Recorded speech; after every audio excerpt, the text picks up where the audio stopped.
بسم الله الرحمن الرحيم. يا أيها الناس اتقوا ربكم الذي خلقكم من نفس واحدة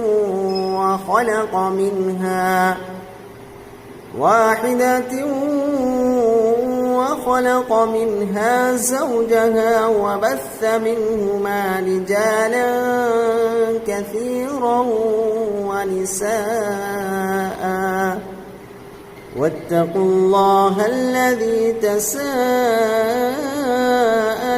به والأرحام، إن الله كان عليكم رقيبا. وآتوا اليتامى أموالهم ولا تتبدلوا الخبيث بالطيب ولا تأكلوا أموالهم إلى أموالكم